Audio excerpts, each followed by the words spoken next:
always say to myself, you can do anything for 5 minutes. You can do anything for 5 more minutes. And so that's kind of the countdown to push myself on. So I just say I can do anything for 2 more minutes. I can do anything for 1 more minute.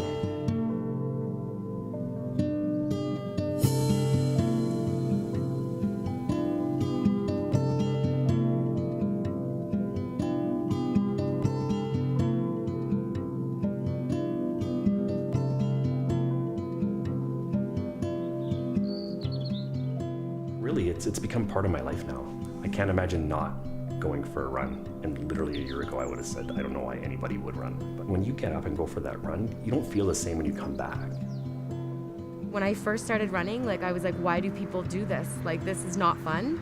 And I needed an inhaler but somebody had talked to me about a runner's high.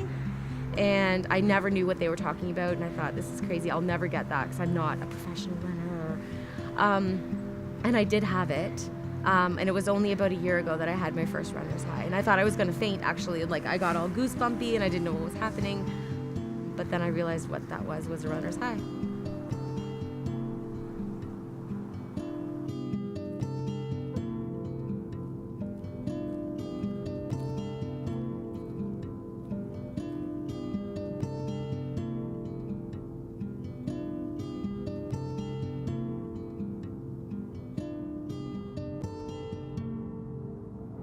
When I have a lot of energy, I like to run and scream. I feel really focused when I'm running, and I can concentrate better. I feel like I'm getting my body big and strong.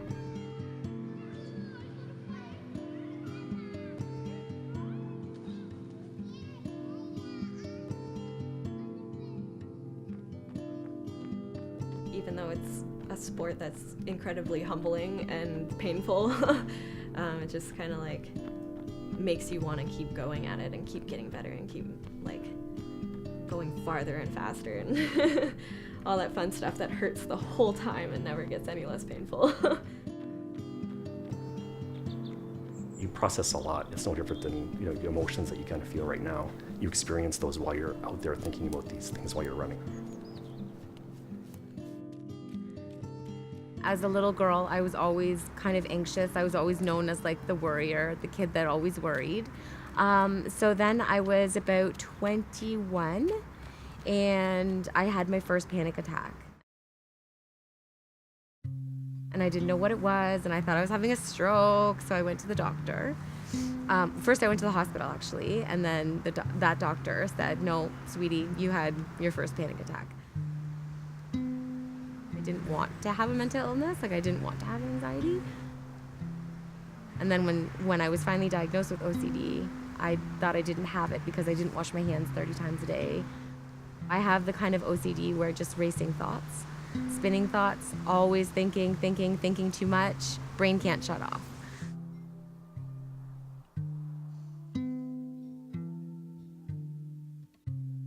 Between about grade 8 and grade 11, I had been struggling with anorexia for a very long time. I've been dealing with depression as well, which has been a whole nother uphill journey.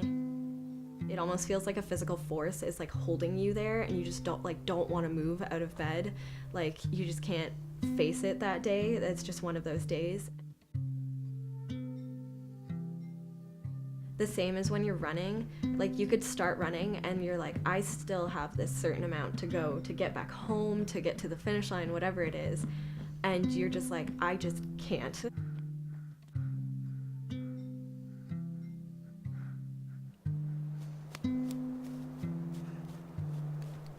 The last, it's been an interesting year.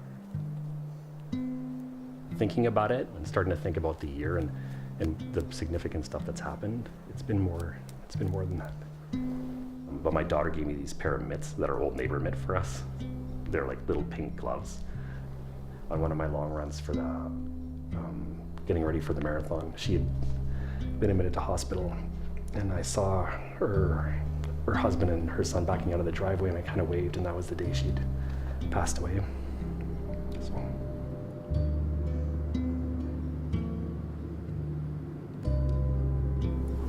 But it was cold the day I ran my race, so I wore those little pink gloves the whole way. So something in me was just like, what does it matter? What does it matter if I go in the race? What does it matter if I get up? What does it matter if I'm not here? Those sorts of things, those thoughts. So that happens. It doesn't stay long, but it comes.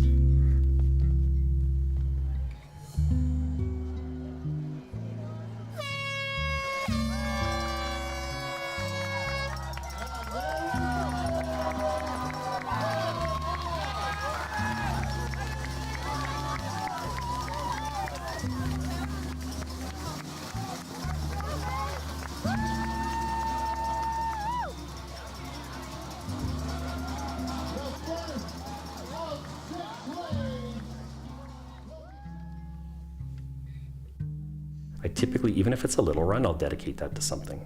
So when I'm out, even during the week, it could be a significant life event, or it can be almost nothing at all, just some kind of appreciation, or thinking about the last year, that sort of thing. I'll make sure that I concentrate on that while I'm running. So I use it now. I feel like I use it as, it's not an active meditation, but there's definitely a transformation or something that happens. There's little special pieces like that where I got to kind of carry a piece of her with me on that run.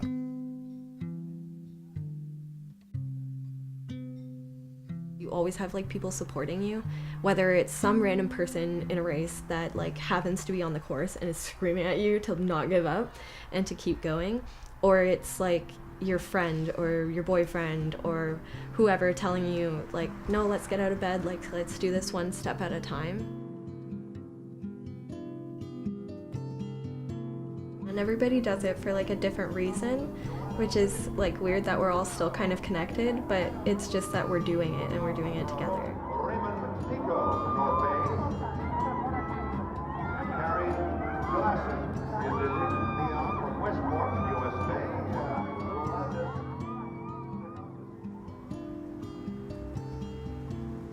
And running was one of those ways that it helped make me feel like no matter what I looked like, I could still do something and still push through something.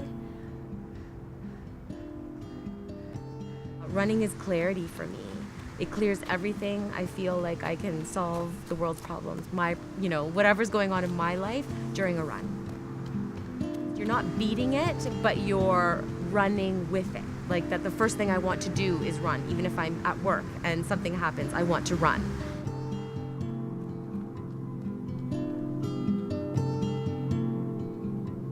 I always go for the run. I don't quit, right? And I always have to keep going.